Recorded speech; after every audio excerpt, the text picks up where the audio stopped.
Very excited to have you here with us. We are going to cover 3 articles about space today. First one being SpaceX launches military satellites tuned to track hypersonic missiles. Article number 2, the FAA okays Varda's landing plans. And article number 3, Airbus takes charges on satellite programs. Stay tuned. Let's get started with SpaceX launches military satellites tuned to track hypersonic missiles. There are already satellites in space that are able to track ballistic missiles, but with the invention of hypersonic missiles, there is a much larger problem. These missiles, they will run within Earth's atmosphere and be able to maneuver themselves, perhaps to avoid anti-missile threats. So let's have a look at this article. Photo: SpaceX launched a Falcon 9 rocket Wednesday with 6 missile tracking satellites for the U.S. military. 2 prototype satellites for the Missile Defense Agency and 4 missile tracking satellites for the U.S. Space Force rode a SpaceX Falcon 9 rocket into orbit Wednesday from Florida's Space Coast. This Falcon 9 launch also brings us to the 300th launch of a Falcon 9 rocket. Absolutely incredible, SpaceX. Fantastic job. These satellites are part of a new generation of spacecraft designed to track hypersonic missiles launched by China or Russia or any adversary, obviously. There are some thoughts about Iran and North Korea, who are both developing their own missile systems against sanctions by the West. So hypersonic missiles are smaller and more maneuverable than conventional ballistic missiles, which the U.S. military's legacy missile defense satellites can detect when they launch. So there's an existing network that specifically detects ballistic missiles at the moment, and it does not work on hypersonic missiles. The infrared sensors on the military's older generation missile tracking satellites are tuned to pick out bright thermal signatures from missile exhaust. Hypersonic missiles represent a new challenge for Space Force and the Missile Defense Agency, or MDA, not to be confused with the largest Canadian space company, also MDA. For one thing, ballistic missiles follow a predictable parabolic trajectory that takes them into space, whereas hypersonic missiles are smaller and comparatively dim and spend more time flying in Earth's atmosphere or through. Their maneuverability makes them very difficult to track. A nearly 5-year-old military organization called the Space Development Agency has launched 27 prototype satellites over the last year to prove the Pentagon's concept for a constellation of hundreds of small, relatively low-cost spacecraft in low Earth orbit. So, Space Development Agency, SDA, has given us a prototype. Look, with 27 prototype satellites, we are able to track this many hypersonic missiles from these locations. A couple questions I have: where are these satellites orbiting? Are they all in the same plane? Do they orbit kind of 90 degrees to each other to give you a good coverage of Earth? This new fleet of satellites, which the SDA calls proliferated warfare space architecture, will eventually number hundreds of spacecraft to track missiles and relay data about their flight paths down to the ground. I suspect these will do more than just track hypersonic missiles. Obviously, if you have 100 satellites in space that are mostly going to be sitting around, you want them to be doing something else, so they perhaps will also have Earth observation capabilities or radar capabilities. The tracking data will provide an early warning to those targeted by hypersonic missiles and help generate a firing solution for interceptors to shoot them down. So there's a great picture down here of what this looks like. Let me zoom in. We have 2 satellites connected via a communication link here, optical. What they're doing is tracking the boost phase of the rocket, of the hypersonic missile. So it's going to launch itself into the initial stages of its parabolic arc. The hypersonic missiles will then apply thrust to pull themselves up, enter into a glide, kind of follow this trajectory, constantly recalculating where they need to be in order to hit their target. At some point, they will enter a glide maneuver, so they give themselves some extra propulsion upwards so that they start to create that final parabolic arc to hit their target. On their way down towards the end of their glide maneuver, That is when a rocket would be launched by a naval warship to intercept these hypersonic missiles. And this is all thanks to the tracking capabilities of the HBT satellites. What did they call it?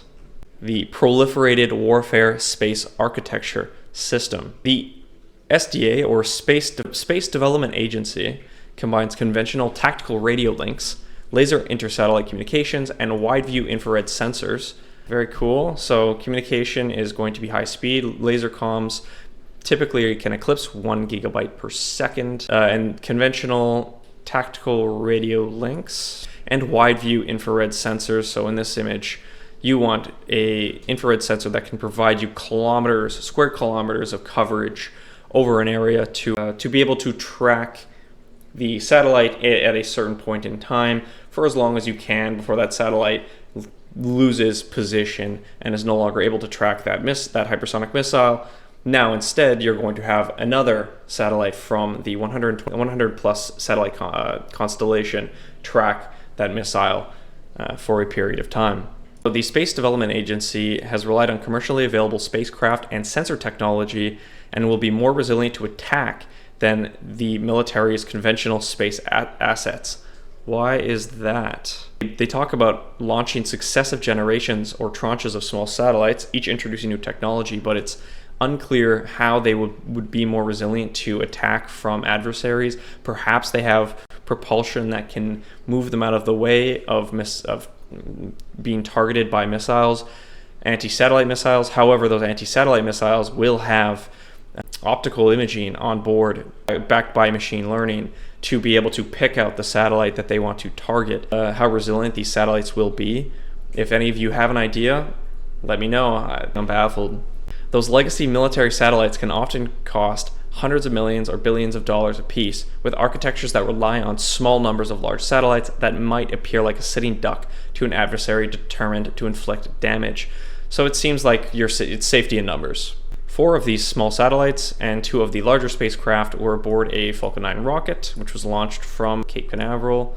The 4 tracking satellites were built by L3 Harris, and they are the last spacecraft the agency will launch in its prototype constellation. Now they've added 4, that gives us 31 satellites in their prototype constellation called Tranche 0. Beginning this year, the SDA plans to kick off a rapid-fire launch campaign with SpaceX and United Launch Alliance to build out its operational Tranche 1. United Launch Alliance getting some action in the launch sphere. It's good to see. We do want to increase competition. SpaceX has essentially total monopoly, something we covered in a previous episode. All right, I'm going to move on. Let's talk about Varda's landing plans. So for those of you that don't know, Varda is a biopharmaceutical company that threw a satellite into space to test the manufacturing of HIV drugs. Apparently it is a better environment for this kind of factory. It's unclear to me at this point why the microgravity environment of space would be better suited for whatever they're doing to these chemicals than on the gravity-laden environment of space. So Varda's in-space manufacturing capsule is cleared for re-entry after months of regulatory back and forth. So months ago, Varda was asking to be let back onto Earth, and the FAA was saying, no. You need to meet all of these requirements. There were some safety concerns, it seems.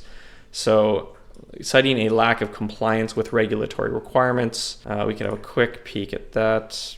Due to overall safety, risk, and impact analysis. So it seems like whoever Varda subcontracted to launch and manage this vehicle did not do the paperwork correctly. The El Segundo, California-based startup launched its first manufacturing capsule on Transporter 8 in June 23, I assume. Once in orbit, the mini pharmaceutical factory began manufacturing crystals of ritonavir, an HIV drug, in the microgravity environment. Now it's looking to bring this home. So the capsule is about 200 pounds, and it was launched on a Rocket Lab Photon spacecraft. Here you go, another competitor for SpaceX. And they talk about how the Photon spacecraft will burn up on re-entry. It must be. Yeah, it's quite tiny.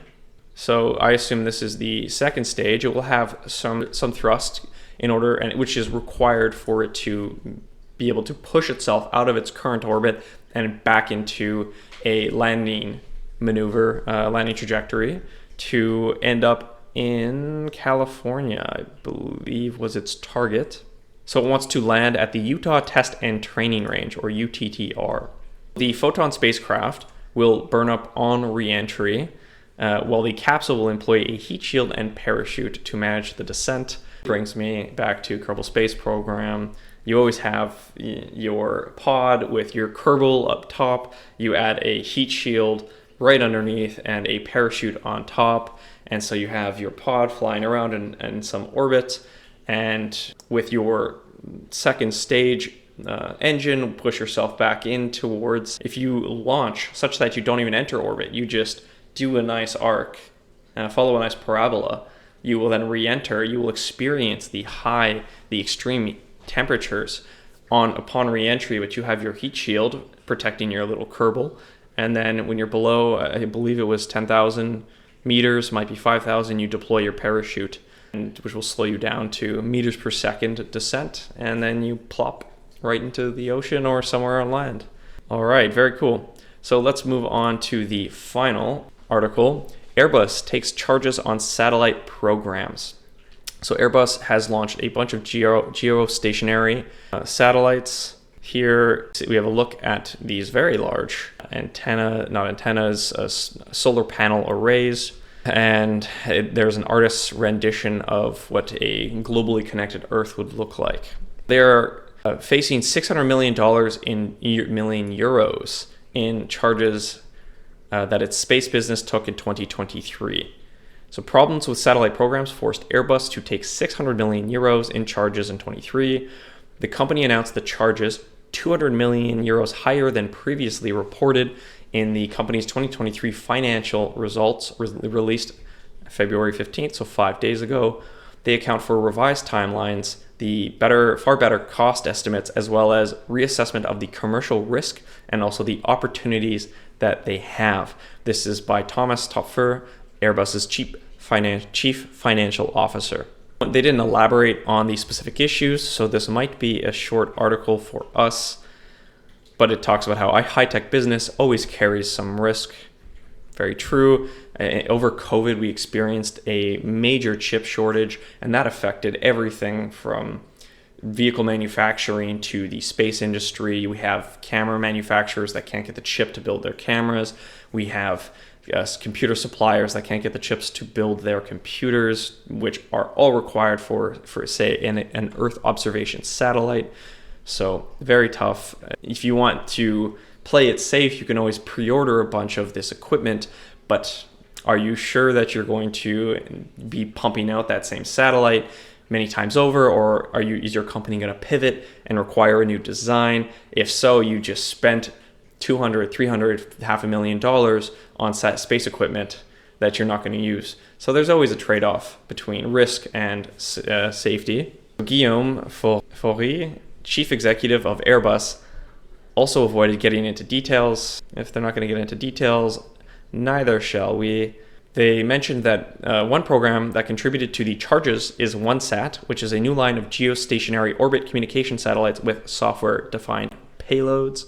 Faury accepted the company took charges big time on OneSat, but did not disclose how much. Right now, they have less than 10 satellites, like 10 satellites that are required to meet their customer commitments. The fact that that's a big portion of the $600 million charge is interesting. And lastly, we say that Airbus at the time was the 9th order for that line of satellites. So that was from Thaicom. Other customers include Intelsat, Optus, SkyPerfect JSat, Viasat, by the way of its acquisition of Inmarsat, and one undisclosed customer, military. Probably. Faury also said that Airbus was still studying whether and how to replace 2 of its Pleiades NEO high-resolution imaging satellites. These spacecraft were lost in the Vega C launch in 22. Airbus currently operates 2 of these, which were launched back in 21, providing images at resolutions as sharp as 30 centimeters. They don't mention what kind of imaging, whether it's shortwave or visible spectrum, but let's assume visible spectrum. because of the absence of that information.